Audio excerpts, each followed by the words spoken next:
네, 여러분 반갑습니다. 네, 아유, 또 이렇게 와주셔서 너무 감사해요. 예, 혼자서 안 오실까 봐 걱정하고 있었는데, 그래도 와주셔서 너무 감사합니다. 저희 2시니까 바로 시작하도록 하겠습니다. 네, 혹시 이때까지 들으면서 뭐 궁금하시거나 좀 더 설명을 듣고 싶다 하는 것이 있었나요, 혹시? 잘 따라오고 계시는군요. 예, 감사합니다. 저희 한번 같이 또 노래 한번 불러보겠습니다. 네.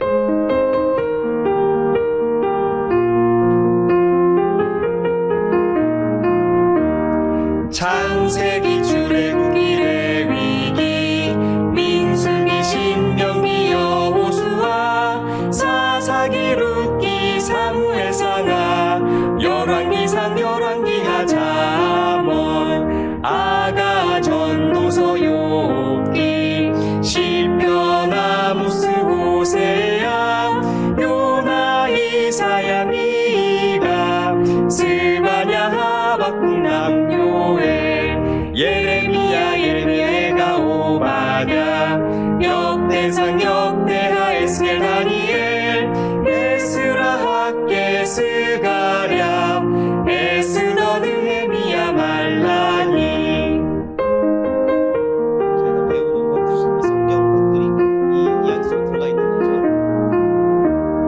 마태 마가 누가 요한 사도행전 데살로니가 전후서 갈라디아서 고린도 전후서 로마서 에베소서 빌립보서 골로새서 빌레몬서 디모데전서 디도서 디모데후서 히브리서 야고보서 베드로 전후서 유다서 요한 1, 2, 3서 요한계시록.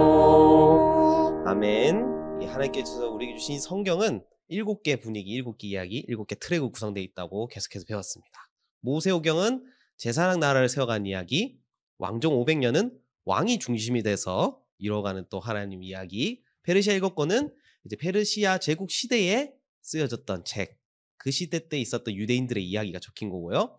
오늘 이제 배울 신구약 중간사, 이때 이제 어떤 일이 있었는지, 이때 왜 유대인들이 어떤 일들이 있었는지를 오늘 배울 거예요. 이거는 성경에 구약에도 적혀 있지 않고 신약에도 적혀 있지 않습니다.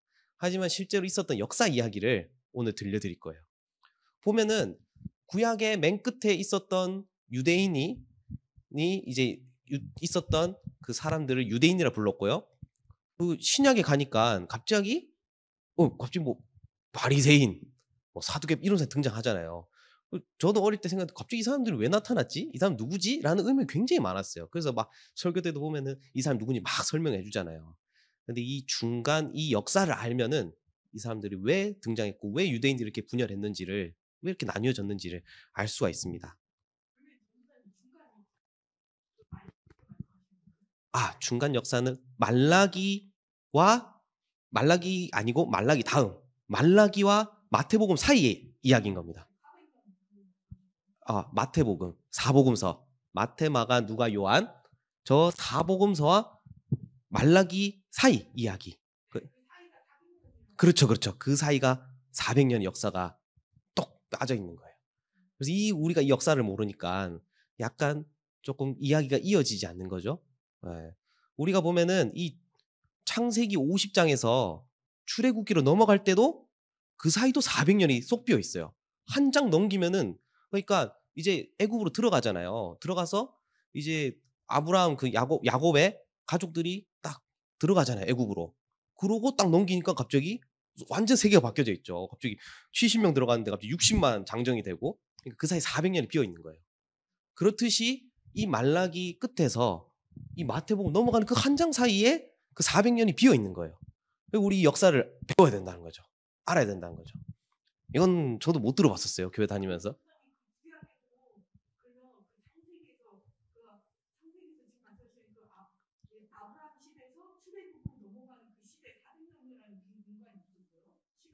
그쵸. 그 사이에 이제 그 요셉을 모르는 왕이 등장했다 하잖아요. 출애굽 초반에 보면은 그 사이에 또 계속 역사가 이어졌던 거예요.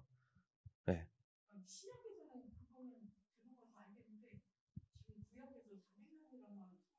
네네. 보면은 갑자기 핍박을 받고 있어요. 그럼 사람도 엄청 많아져 있고 분명히 70명 야곱의 가족들 해가지고 며느리 뭐 다 포함해서 70명이 들어갔는데 갑자기 모세 이야기가 나오잖아요. 와.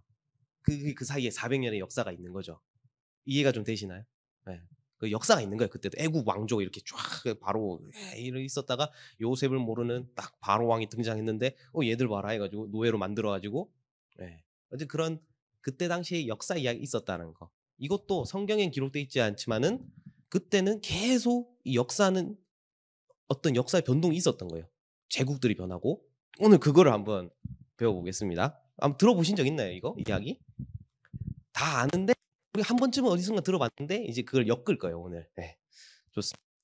아주 관심을 가지시면서 이렇게 질문해 주시니까 너무 좋네요. 이 400년의 역사가 있다는 거예요. 말라기 딱 끝에서부터 저번 주에 배웠죠. 말라기에서 하나님께서 엘리야를 너에게 보내겠다 했고 딱 이제 세례 요한 엘리야가 딱 등장하는 그 사이에 400년의 역사가 있었다는 건데 그때 이제 뭐 이 네 가지 사건이 있었어요. 이 400 굵직굵직한 이거 제가 설명을 드리겠습니다. 자, 근데 들어가기 전에 다시 한 번 더 질문. 아까 제가 살짝 언급했지만은 왜 유대인은 사두개파, 바리새파, 에세네파, 세리 창기파로 분파되었는가? 사실 여러분 유대인들을 어떻게 부르게 됐죠? 유대인이라는 사람의 이름을 원래는 히브리 민족이었잖아요. 아브라함 자손들. 그다음 출애굽하고는 이스라엘 백성이라 불렀고 그다음에 북이스라엘 남유다로 구분됐다가 북이스라엘은 아수르에 멸망해서 사마리아인이 됐죠. 호날 민족. 남유다는 계속 살아오다가 이제 바벨론에게 멸망당해서 포로로 끌려가서 그 포로민들을 보고 유대인이라고 불렀죠. 그 유대인들이 그 바벨론 포로에 끌려갔을 때도 굉장히 유능한 사람들이었어요. 그들을 함부로 어떻게 할 수가 없었어요. 오히려 바벨론이 부강해지는데 더 큰 역할을 했었죠. 그러니까 이들은 그렇게 쉽게 흩어지는 민족이 아니에요. 굉장히 결속력이 강했고 또 다시 막 훈련해가지고 돌아가서 페르시아 때 다시 나라를 세웠잖아요. 제사장 나라를. 그만큼 결속력이 강한 나라인데 얘들이 분열됐다라는 거예요. 아, 도대체 이게 무슨 일이 있었을까? 뭐 궁금하죠. 이 결속력 강한 유대인들이. 자, 그 바벨론이 이렇게 70년 지나서 페르시아 멸망하고 이 페르시아와 그 구약 페르시아 7권이잖아요. 페르시아고 그 예수님 계셨던 그 시대는 어떤 제국이 거길 점령하고 있었죠? 지배하고 있었죠? 그렇죠. 네, 로마. 페르시아, 로마 그 사이에는 어떤 나라가 있었을까요? 그 사이에 바로 헬라 제국이라는 게 있었어요. 헬라 제국. 알렉산더 대왕 헬라 제국이 있었어요. 자, 그 이야기를 좀 들려드릴 건데 자, 페르시아가 열심히 나라를 넓혀가고 있었어요. 넓혀가고 있는데 저기 지금의 이탈리아 그쪽 나라에는 이 그리스 문명들이 있었는데 그리스 문명 만들어서 이렇게 지내고 있었어요. 아테네도 있었고 그다음에 우리 많이 들어봤던 아테네 그다음에 스파르타도 있었고 그다음에 또 메데 잠시만요. 그게 아니라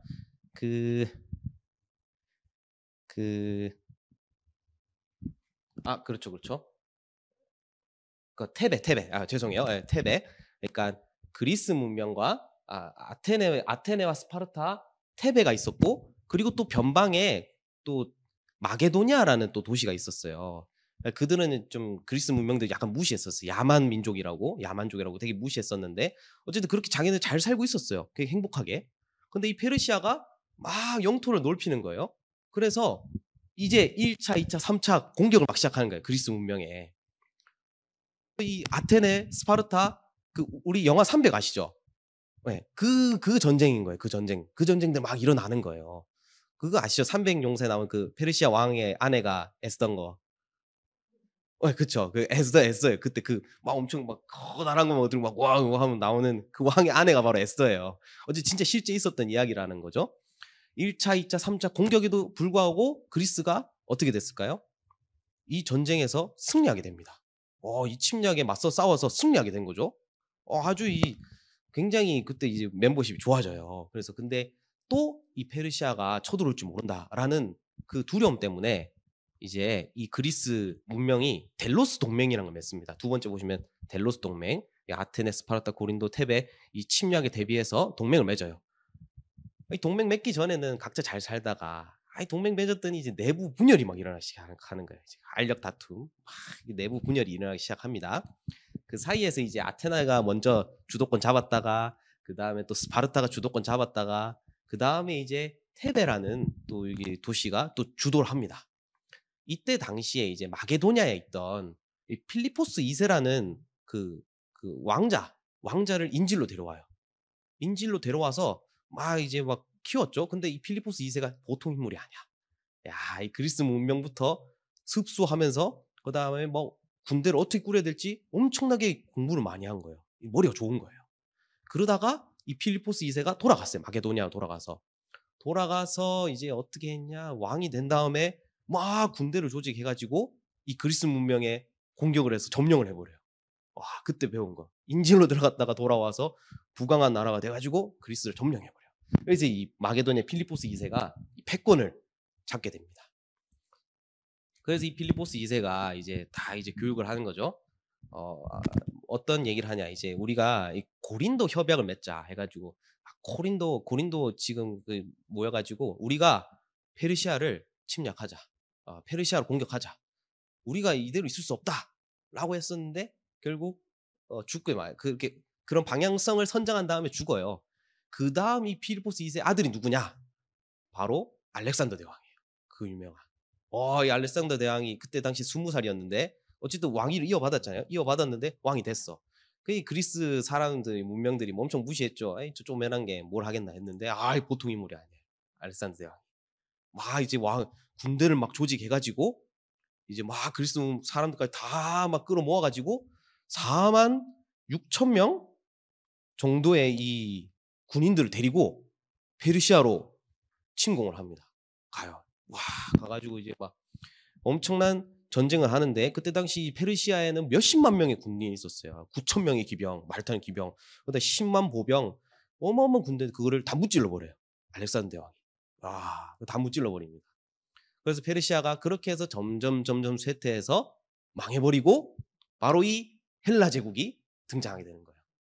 알렉산더 대왕이 이끌었던 이 나라가 바로 헬라 제국을 세우게 됩니다. 이 알렉산더 대왕은 여기서 멈추지 않고 계속해서 영토를 넓혀가죠. 그렇게 해서 인도 끝자락까지도 엄청나게 넓혀가요. 근데 이제 너무 전쟁 한 13년 동안 계속 영토 확장을 해요. 그 뒤로 지친 거야, 군인들이. 너무 힘들어. 향수병도 터지고 막 풍토병도 돌고 막 그래가지고 알렉산더가 포기하고 돌아옵니다. 이제 더 이상 영토를 안 하고 돌아와서 이제 바벨론 지역 쪽에서 이제 죽는데, 이제 죽고 난 다음에 이제 그 자기 밑에 있던 그 장수들이 있잖아요. 장수들이 이제 이어받는 거예요. 근데 얘네들이 이제 각자 그 엄청나게 큰 헬라 제국을 나눠 갖게 돼요. 이제 합치지 못하고 이게 헬라 제국이 분열이 일어나는 거죠. 바로 이제 이집트 쪽에 그림을 지도로 보여드릴게요. 여기 보시면은 파란색이 헬라 제국이 3개로 불려요. 또 파란 게 다 시리아 헬라 제국. 저기 인도 보이죠? 이게 어마어마했던 거예요. 이 시리아 헬라 제국을 다스리는 셀루커스 왕조라는 게 있어요. 왕조를 세워요. 그냥 이렇게 큰 헬라 제국이지만, 이집트 헬라 제국, 저기를 또 저기는 프톨레미 왕조라고 또 세우고, 저 위쪽에 주황색 보이시죠? 저희가 원래 있던 그리스 아테네랑 다 있던 곳이에요. 스파르타랑. 저기에 또 마게도니아 이제 헬라 제국을 이렇게 세워서 각자 이제 통치를 하기 시작합니다. 이렇게 통치하고 있는데, 저기 보면은 저 예루살렘 어딘지 대충 아시죠? 여기 보시면은 여기 이 곳을 놓고 이 시리아 헬라 제국과 이집트 헬라 제국이 막 예루살렘을 통치하는 경계선에 있다 보니까 막 서로 막 알력 다툼이 있어요. 내가 통치하겠다고 한다, 이렇게 왔다 갔다 합니다. 이때 이제 먼저 이집트 헬라 제국이 예루살렘을 먼저 통치합니다. 통치하는데 이때는 그 말라기 페르시아 7권에 있던 그대로 있었어요. 우리 유대인들이 페르시아 시대 유대인 그대로 잘 살고 있었어요. 이제 다스리는 나라가 계속 바뀐 거죠. 페르시아에서 이 헬라 제국 바뀐 거죠. 그래서 이제 이집트 헬라 제국은 어떤 좀 정책을 펼쳤냐, 조금 우호적이었어요. 이 알렉산더 대왕의 정신을 좀 이어가는데, 알렉산더 대왕의 정신이 뭐냐? 헬라어를 세계 공용어로 만드는 게 목적이었어요. 세계 공용어로. 그래서 뭐 그리스 문명이든 페르시아 문명이든 그대로 다 받아들였어요. 이 사람은 알렉산더 형은 민족이 뭐 문명이 그렇게 중요한 게 아니라 이제 개인 개개인의 능력이 중요했던 거죠. 그 헬레니즘 시대 뭐 해가지고 막 엄청 그런 거 막 얘기하듯이. 그래서 어떤 일이 일어나냐? 이 당시 때 유대인들에게 어떤 일이 일어나냐? 이집트 헬라 제국이 다스릴 때 모세오경이 헬라어로 번역되기 시작해요. 아, 놀랍죠? 이제 그 유대인한테 연락을 하는 거예요. 거기 똑똑한 에스라처럼 똑똑한 율법 학자들 한 70명 정도 보내라 해가지고 그 70명이 쭉 날아와가지고 모세오경 원래 히브리어 쓰였잖아요. 원어가. 근데 그걸 헬라어로 다 번역하는 거예요. 70인역이라고 한번 들어보셨어요 혹시? 들어보셨죠? 그게 바로 이때 번역된 거예요. 이때 당시 때. 네. 번역 헬라어로 번역해가지고 모든 세계인들이 읽게 된 거죠. 이때 당시 때 이제 모세오경이 헬라어로 번역됐다라는 거. 모세오경이 세계화됐다는 거예요. 그런데 시간이 지나서 프톨레미죠. 그러니까 이집트 헬라 제국이 다스리던 거에서 아까 초록색 있잖아요. 시리아 헬라 제국이 다스리던 또 다스리는 나라가 또 바뀐 거죠. 이 시리아 헬라 제국은 마음에 안 들었어요. 이 유대인 마음에 안 들었어. 뭘 했냐? 아니 좀 헬라와 이 정책에 따라서 마음문을 열고 좀 이렇게 문명도 많이 받아들이고 좀 했으면 좋겠는데 이 유대인들이 계속해서 그냥 자기 정체성을 고집하는 거예요. 계속 성전에서 예배드리고 뭐 자기네들 뭐 율법이나 뭐 이렇게 지키고 뭐 시키는 건 안 하는 거야. 막 세금 내는 뭐 잘 안 되고 막 이러니까 이 시리아 헬라 제국이 마음에 안 들었던 거예요. 그래서 막 탄압을 하기 시작합니다. 어떻게 탄압을 했냐? 이제 그 막 막 탄압을 하려고 했었는데 그때 또 어떤 상황이 있었냐면은 이 시리아가 그때 당시 로마가 점점점 등장하기 시작해서 로마 제국이 이 헬라 제국이 있었지만 로마 제국이 점점 등장하기 시작했는데 이 보통 제국이 아니에요 로마가. 그래서 막 전쟁이 막 붙어요. 근데 웬걸 헬라 제국이 막 졌네. 그래가지고 엄청난 세금을 막 내야 되는 거예요. 그러니까 이 시리아 헬라 제국이 막 감당하려고 하니까 세금을 많이 걷어야 되잖아요. 유대한테 막 세금 걷고 보니까 성전에서 헌금이 많이 걷히는 거야. 또 성전 헌금에도 막 손을 대고 막 그러는 거야. 그 헬라 정책에 잘 따르지 않으니까 어떻게 하냐? 이 시리아 헬라 제국에서 막 율법서를 찢어버려요 그냥. 율법서 제일 중요하잖아요. 뭐 성경을 찢어버리고 불태워버리고 거기다가 뭐 안식일도 못 지키게 하고 막 할례로 하면은 한 사람도 죽여버리고 그다음에 성전 안에다가 제우스 신상 세워버리고 거기다가 돼지 먹지 말고 돼지 제사 드리지 못하게 하잖아요 성경에서. 근데 막 돼지 때 막 몰고 가지고 성전 안에서 다 죽여가지고 피를 온 천지에 뿌려버린 거예요 성전에다가. 그만큼 어마어마한 탄압을 일으켰어요. 그 유대인들 사이에서 막 갈등이 하죠. 우리가 이 핍박을 수긍하고 살아야 되나 아니면 저항해야 되나 막 저항하는 사람들도 있고 수긍해서 사는 사람도 있었는데 도저히 안 되겠다 해가지고 등장한 사람이 있어요. 도저히 안 되겠다 해서 등장한 사람이 있는데 그 사람이 바로 마타디아라는 시골의 늙은 제사장이 있어요. 마타디아라는. 그래서 이 사람이 딱 이제 시리아 헬라 제국에 선전포고를 합니다. 우리는 저항할 거다. 저항을 선언한 거예요. 우리 이대로는 안 된다. 딱 선언을 하고 시간이 지나서 그의 셋째 아들 유다 마카비라는 사람이 이제 마카비 혁명이라는 걸 일으켜요. 마카비 혁명. 이제 세력들을 막 모으는 거죠. 그렇게 해서 한 3,000명 정도가 모여요. 3,000명 정도가 모여가지고 이제 성전을 다시 깨끗하게 하려고 막 더럽혀졌죠. 돼지 피부터 해서 막 제우스 신장부터 해가지고 이 성전을 청결하려고 막 간 거예요. 혁명을 일으키러 간 거예요. 그때 가서 전쟁을 일으키는데 시리아 헬라 제국이 또 보통 나라니까 3,000명 몰고 갔는데 거기에서 막 기병 7,000, 그 다음에 보병만 4만, 또 어마무시한 군대가 있었어요. 근데 어떻게 됐을까요? 그래서 이긴 거예요. 3,000명으로. 혁명에 성공을 한 거예요. 마카비 혁명에. 그렇게 해서 성전을 깨끗하게 해요. 다시 원래대로. 이때 이 혁명을 기리는 게 바로 수전절이에요. 수전절. 요한복음에 수전절 이야기 나오잖아요. 그게 바로 이때 사건을 기리는 그 날인 거예요. 요한복음에 보면 수전절 나온다. 이때 이런 사건이 있었다는 거. 자, 이렇게 이 마카비 혁명을 주도했던 이 유다 마카비는 이제 성전을 깨끗하게 하고 대제사장이 됩니다. 이 아버지가 마타디아 제사장이잖아요. 그 이어봐서 이제 대제사장이 돼서 계속 그 나라를 어쨌든 이어가는 거죠. 근데 이렇게 잘 이어가는데 이때 도왔던 아까 3,000명 정도 모였다 했잖아요. 이 도왔던 사람들을 하시딤이라고 불러요. 하시딤. 명칭들을 잘 외워요. 이 하시딤이라는 사람들이 있었는데 이 사람들이 나중에 바리새파, SNF파로 분열되는데 이 사람들이 이제 우린 할 일 다 했다 하고 슝 사라졌어요. 쿨하죠? 사라졌고 근데 이제 반면에 아까 그 막 72년 번역도 하고 이제 헬라 세상에 순응하는 사람도 있었다 했잖아요. 정하지 않고 그 사람들이 바로 사두개파예요. 굉장히 문명에 순응했던 사람들 사두개파고 저항했던 사람들은 바리새파, 그 다음에 SNF파였다라는 거. 자, 이 마카비 혁명을 주도했던 유다 마카비가 이렇게 그 말을 해요. 우리가 이 종교적인 독립은 이제 이뤘다. 성청결했지만은. 근데 정치적인 독립도 이뤄야 된다. 라고 해서 또 이제 왕조를 세우게 됩니다. 막 왕조. 하나님께서 왕 그렇게 500년 동안 이 왕 지었다가 낭패해 왔었는데 또 왕을 세우게 되죠.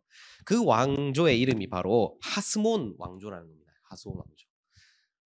이 하스몬 왕조의 특징은 뭐냐면은 이 왕과 대제사장을 겸직을 한 거예요. 원래는 그렇게 하면 안 되는데 이 겸직을 한 거예요. 그 왕조가 계속해서 이어져 오는데 하나의 사건이 발생해요. 또 중요한 사건이.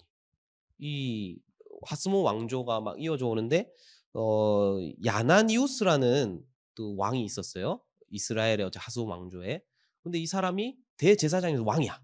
근데 갑자기 형수랑 결혼을 한다라는 거예요. 왕은 뭐 형수랑 뭐 결혼할 수 있겠지만은 아니 대제사장이 형수랑 결혼한다니? 그거는 율법에서 있을 수 없는 일이거든요. 그걸 다시 예전에 흩어졌던 그 하시딘들 모여서 바리새파들이 막 와서 뭐라 하는 거예요. 아니 어떻게 대제사장이 형수랑 결혼하냐? 이건 있을 수 없는 일이다. 막 그 결혼식장 와가지고 막 행패를 부려요. 근데 그 야나이우스는 그 결혼식 강행합니다. 강행해서 결혼식 이런 다음에 이제 탄압을 해버리죠. 한 800명 정도 막 탄압을 해버립니다. 그래서 그 탄압을 보고 야 희망 없다. 이거는 말도 안 된다 해가지고 광야로 떠나버린 사람이 SNF파. 그 다음에 그럼에도 불구하고 이 성전을 지켜야 된다 하고 남은 사람이 바로 바리새파예요. 아까 근데 예전부터 계속 이 헬라 제국에 순응해 살아왔던 거 사두개파라는 거 종교 지도자들이랑 이렇게 또 저 나라들이랑 로비하면서 이렇게 그냥 자리를 잘 지키고 있었던 이렇게 세계 분파로 나뉘었다라는 거. 이런 어쨌든 뭐 전쟁과 또 침략과 또 왕조 세우고 그 왕조 안에서 또 있었던 이런 사건들 때문에 이 세계 분파로 나뉘었다라는 거예요. 자, 여기까지가 바로 이 신과 중간사 이야기예요. 어떻게 이해가 되시나요? 이 400년도 이런 일이 있었다는 거예요. 뭐 그리스 문명인 페르시아의 침공을 받았다가 페르시아 무찔렀다가 자기 동맹 맺으려고 하는데 그 안에서 또 마게도냐 주도 잡았는데 거기서 알렉산더 대왕이 등장하고 알렉산더 대왕이 페르시아 막 침공해서 막 이기고 헬라 제국이 막 생긴 다음에 헬라 제국이 유대인들을 막 통치하는데 그 안에서 너 구약 성경의 세계화도 일어나고 그다음에 하스몬 왕조도 막 세우게 되는데 그 안에서 또 뭐 대제사장 문제 결혼 문제 해가지고 이 바리새파 사두개파 SNF파로 분열됐다. 이게 바로 신구의 중간사 400년의 이야기예요. 이해가 좀 되시죠? 네. 자, 그럼 다시 자, 질문 아까 했던 거. 왜 유대인 사두개파 분열됐냐?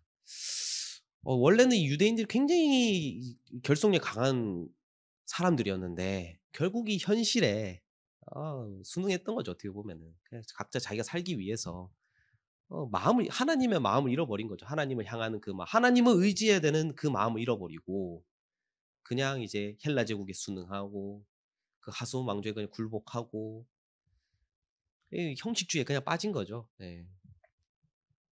그렇습니다. 네. 자, 여기까지가 바로 신과 중간사의 이야기입니다. 혹시 여기까지 질문 있으실까요?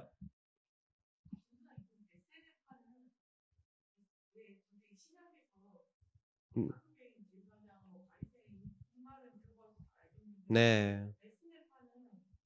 네, 들어보지 못했죠. 왜냐하면 아까 그 하스몬 왕조 때 핍박받고 희망 없다고 광야로 떠나버렸어요, 그냥.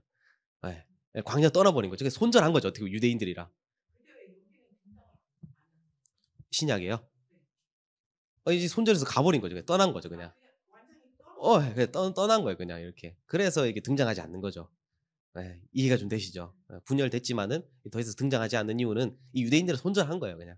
아마도 자기네들끼리 뭔가 또 공동체를 구성해서 뭐 저는 잘 모르겠지만은 뭐 어쨌든 제 예상컨대 뭐 나름대로 뭐 제사 드리고 잘 지냈겠죠, 자기네끼리. 저희가 종교개혁하고 이렇게 갈리듯이 그들도 막 자기네끼리. 그래서 성경에 등장하지 않는 거예요. 계속 그냥 자기들 자리 굳건하게 지키고 있던 이 사두개 바리새인들만 남은 거예요, 결국에는. 그만큼 이제 유대인들이 많이 분열됐죠, 어떻게 보면은. 많이 흩어졌죠. 그래서 이제 예수님이 오시는 거죠, 어떻게 보면. 자, 여기까지 혹시 또 질문 있으실까요? 이해가 좀 되시나요? 예, 좋습니다. 네. 자, 이제 신약으로 넘어갑니다. 자, 신약으로 넘어갈 건데 이 사복음서의 배경을 또 알아야 돼요. 사복음서의 배경을. 예. 이 사복음서 들어가기 전에 배경을 알아야 되는데 이어집니다. 이어져요. 자, 아까 하스본 왕조에서 또 어떤 왕이 있었냐면은 요한 힐카누스라는 왕이 있었어요. 이 힐카누스 왕이 아주 대단했었는데 막 이렇게 점령하다가 그 영토를 넓혀가다가 에돔족을 또 이렇게 점령해요. 에돔족을 멸망시켜요. 이제 에돔족을 점령해서 이제 그들한테 유대교로 전향해라라고 이제 그 반협박하는 거죠. 그때 이제 딱 들어온 사람이 이제 그 중에서 이제 좀 그 사람들 중에서 헤롯왕의 아버지 안티파트라는 사람이 있었어요. 그 에돔족에서 이제 끌려왔던 에돔족 사람인데 에돔족이 유대교로 전향했죠. 어쨌든 이 하스몬 왕조의 이 힐카누스 왕조에 의해서 그 이제 안티파터는 이 사람은 정치력이 굉장히 뛰어난 사람이었어요. 그 당시 부강하던 로마 제국과도 아주 잘 지냈고 로마 제국의 그 지도자들과 카이사르 같은 그런 사람들 굉장히 친하게 잘 지냈어요. 굉장히 그러다가 그 로마는 계속 변동하죠. 막 그러다가 이제 카이사르는 죽고 이제 또 로마 실권자 옥타비우스가 막 등장하게 돼요. 옥타비우스가 등장하게 되는데 헤롯 왕의 아버지 안티파터도 죽어요. 죽는데 그의 아들 헤롯 왕이 또 이제 실권자 옥타비우스 굉장히 잘 지냅니다. 아버지 닮아서 정치를 뛰어났던 거죠. 잘 지내다가 이제 하손 왕조가 하손 왕조 망해요. 망하는데 그때 이제 로마 제국과 잘 지냈던 이제 이 헤롯 왕이 이제 분봉 왕이 되는 거예요. 이제 너가 이제 예루살렘 다스려라. 그래서 이제 헤롯 왕이 딱 등장하게 된 거예요. 어쨌든 하손 왕조가 망하고 어떻게 헤롯 왕이 에돔 족속인 헤롯 왕이 유대 혈통도 아니야. 이 사람이 갑자기 신약에서 뚱 등장하잖아요. 예수님 탄생하시는데 의문이잖아요. 아니 헤롯 왕 에돔족이 갑자기 에돔족 사람이 저도 이게 참 의문은 여기서 해결이 된 거죠. 그런 역사적인 사건이 있었다는 거. 하손 왕조 망하고 로마와 친하게 지내던 그 에돔족 친하게 지냈던 헤롯 왕이 친하게 지냈기 때문에 이렇게 왕이 됐다. 이 사복음서 첫 시작이 예수님 탄생과 이 헤롯 왕이 있었던 이야기. 그러니까 자기 순수 혈통이 아니니까 늘 불안한 거예요. 아니 갑자기 유대인 왕이 왔다고 하니까 동방마서 딱 와가지고 이게 뭔 소린가? 내가 왕인데 지금 안 그래도 지금 순수 혈통도 아니어서 좀 머리가 비상한 거죠. 막 정치 머리 막 굴리는 거예요. 그래서 영아 살해 명령을 내는 거죠. 이렇게 또 이렇게 어제 그런 분위기가 있다라는 거, 역사적 배경이 있다라는 거. 근데 이제 유대인을 하나에 택하셔서 제사장 나라를 만드셔가지고 이 제사장 나라를 통해서 모든 민족이 좀 평화롭게 하기를 원하셨었죠. 그렇게 쭉 이어오다가 이제 더 큰 하나님 나라가 등장하게 됩니다. 제사장 나라보다 훨씬 더 큰. 자, 이렇게 먼저 또 사복음서 배경에 다음에 질문을 던지면서 또 사복음서를 한번 파헤쳐 보겠습니다. 자, 왜 예수님은 사두개파, 바리새파보다 세리 창기를 친구로 여기셨는가? 왜 그러셨을까요? 이 질문은 조금만 더 뒤에 할게요.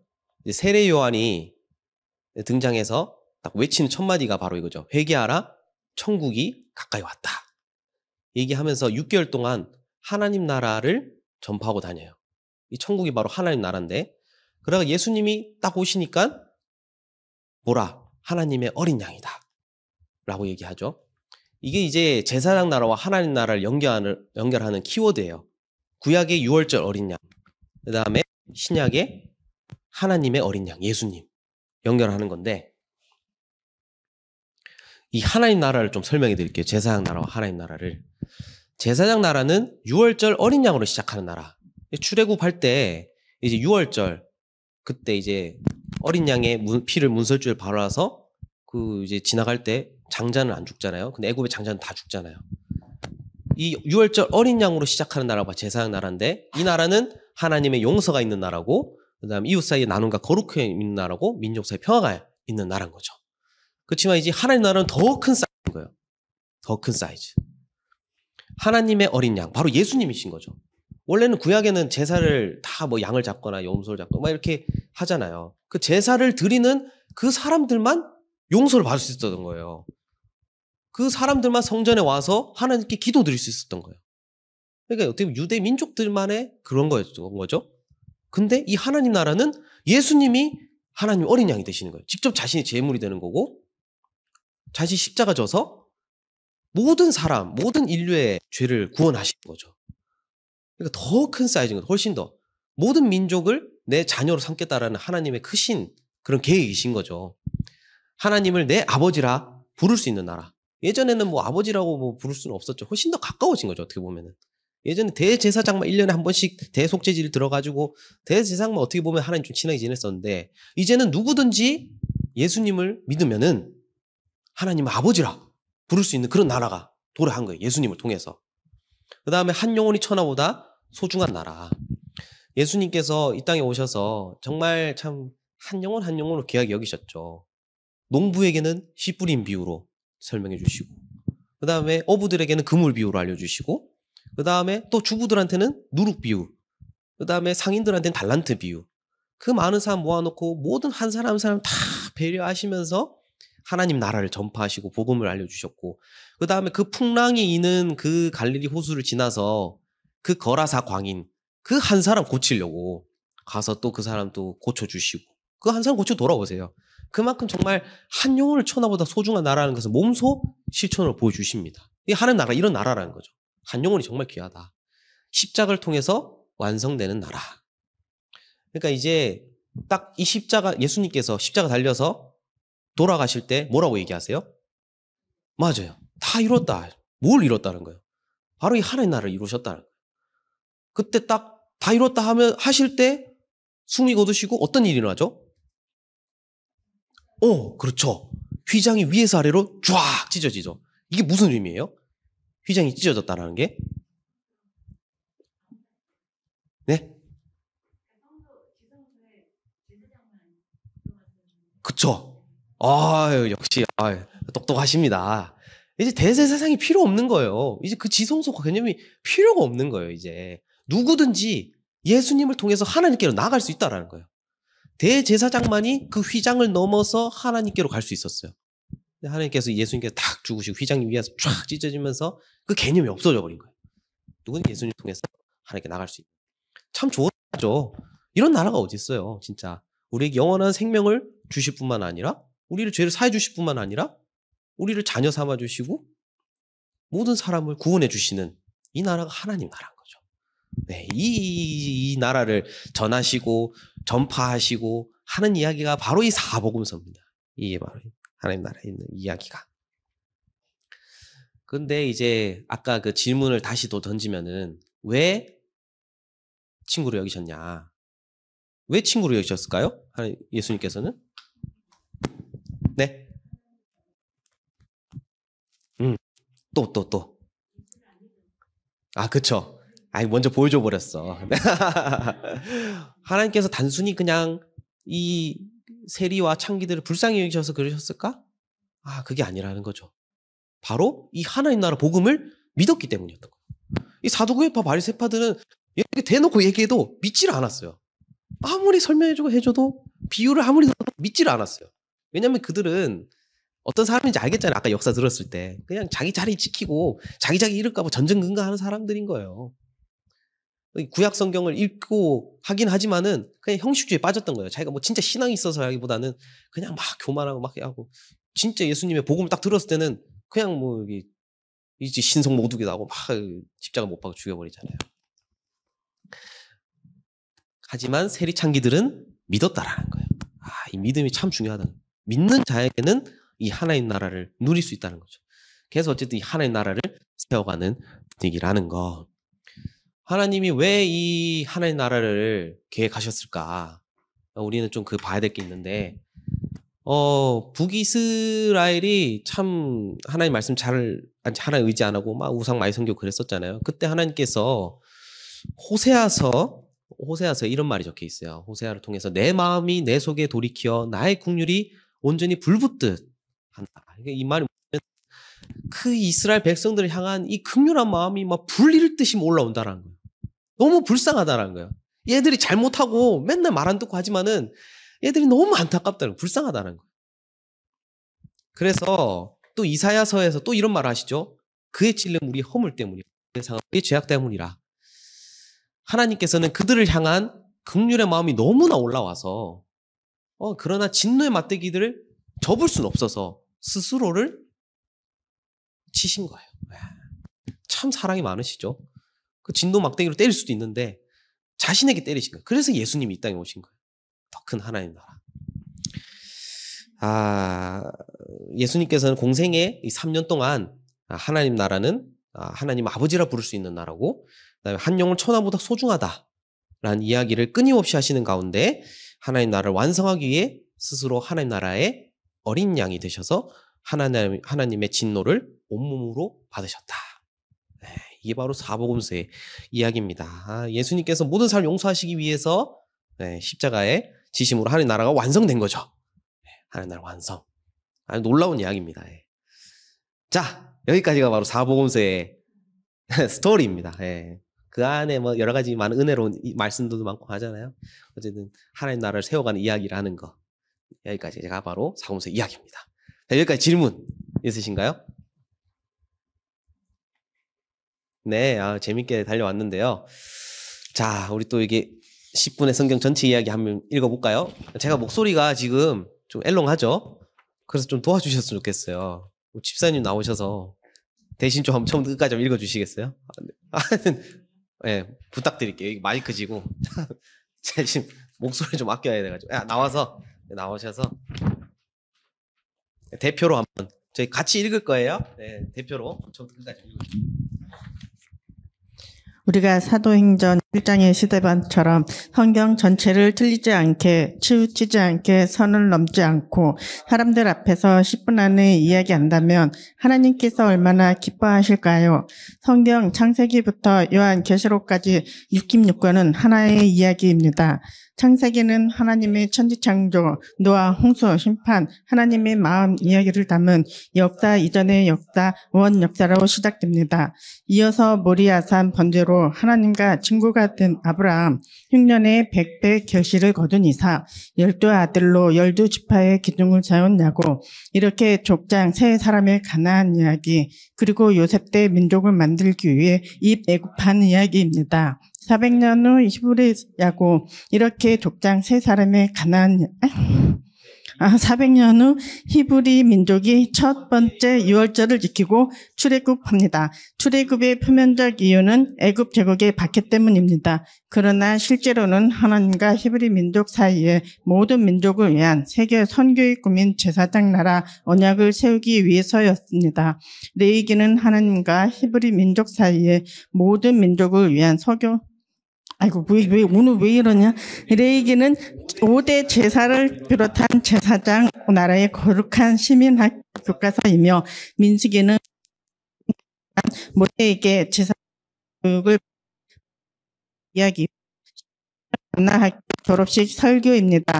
만나학교 학생들이 안에 18개 광고를 중심으로 제사장 나라를 세운 이야기가 여호수아이며, 사사기 10년 동안 제사장 나라 1단계 흉년 징계와 2단계 수탈 징계 가운데 진행된 사사들을 통한 구원 이야기이고, 시대 제사장 나라 교육 성공 사례 이야기입니다. 사무엘이 어두웠던 사사 시대를 마감하고 미스바 시켜 제사장 나라를 꽃피웁니다. 사울이 이스라엘의 초대 왕이 됩니다. 사울과 사무엘의 갈등은 왕정 500년 이 됩니다. 다윗이 세 번 행정 건축을 준비하고 공으로 인정을 받습니다. 하늘 문을 연 다윗의 여러 시편과 하나님의 자랑 하늘 버석 욥 이야기가 있습니다. 솔로몬은 모든 민족을 위한 성전 건축 그리고 잠언 아가 전도서를 남깁니다. 솔로몬 사원 남북 분열 왕조 200년 동안 엘리야, 엘리사, 아모스, 호세아의 외침과 열방을 위한 하나님의 마음을 깨닫는 요나의 삼일 기적 이야기가 선포됩니다. 그러나 여러 선지자의 설득에도 끝내 여로보암의 길로 행한 북이스라엘 BC 8세기 아수르에 멸망합니다. 이때 이사야, 네가 선지자는 메시아 예언과 베들레헴 탄상을 예고합니다. 150년 후 남유다가 바벨론에 멸망할 때 나움 요엘 선지자가 500년 완전 적으로 선언합니다. 이때 예레미야는 제사장 나라 징계 3단계인 바벨론 포로 70년의 4가지 의미, 징계, 교육, 안식, 제국 수명을 말하며 새 언약을 예고합니다. 그리고 바벨론 포로 징계를 마치고 예루살렘으로 돌아갈 재건 세대에 하나님의 미래의 선물 역대기가 주어집니다. 에스겔이 바벨론에서 남유다 포로민들을 하나님의 말씀으로 설득함으로 유대인이 시작됩니다. 그 사이 다니엘은 환상 가운데 바벨론, 페르시아, 헬라, 로마 제국 변동의 밑그림을 그리며 영원한 하나님 나라를 예언합니다. 바벨론 제국은 하나님의 약속대로 70년 만에 페르시아에 멸망하고 페르시아 제국은 수르바벨, 학개, 스리아와 함께 유대인들을 돌려보내며 예루살렘의 성전을 재건하게 하므로 레반트 지역에 투자를 합니다. 한편 페르시아에 남은 유대인들은 아말렉 족속 하만의 계략으로 죽을 위기에 처하지만 에스더의 파티를 통해 위기를 극복합니다. 이후 에스라가 2차 귀환을 이끌어 사내들인 궁예를 설치하고 네헤미야가 3차 귀환을 이끌어 성벽을 재건함으로 제사장 나라 재건을 이룹니다. 제사장 나라를 세운 지 1000년 만에 하나님께서는 말라기 선지자를 통해 그동안의 사랑 고백과 엘리야를 보내 아버지 마음을 자녀에게로 자녀들의 마음을 아버지에게로 돌이키게 하겠다는 약속을 주신 후 400년 동안 침묵하십니다. 신구 중간기 제국들이 변동합니다. 페르시아 제국이 멸망하고 헬라 제국이 등장하는데 헬라 제국의 프롤뎀이 왕조 때의 모세오경이 헬라어로 번역되어 세계화가 이루어집니다. 이어서 헬라 제국의 셀루커스 왕조가 예루살렘에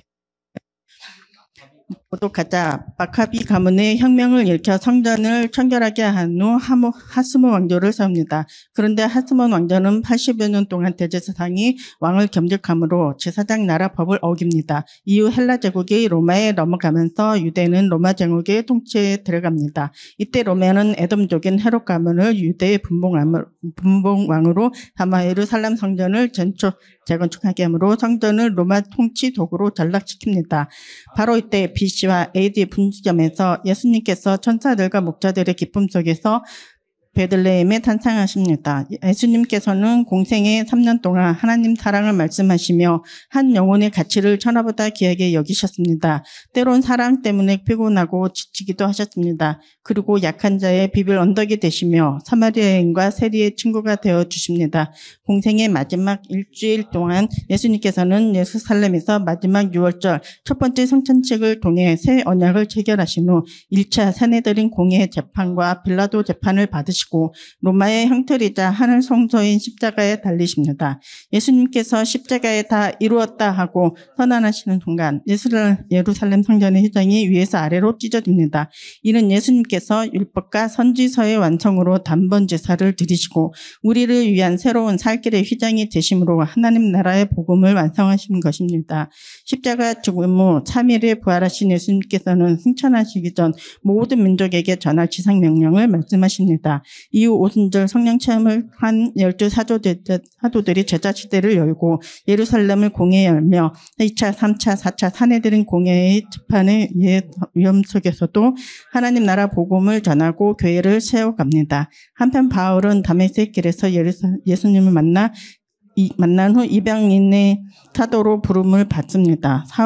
바울은 예루살렘 공회에서 바나바를 안디옥 교회에 파송할 때 동행하게 되어 소아시아 1차 전도 여행을 합니다. 2년 후 안디옥 교회에 생긴 할례 문제를 놓고 예루살렘 공회가 열립니다.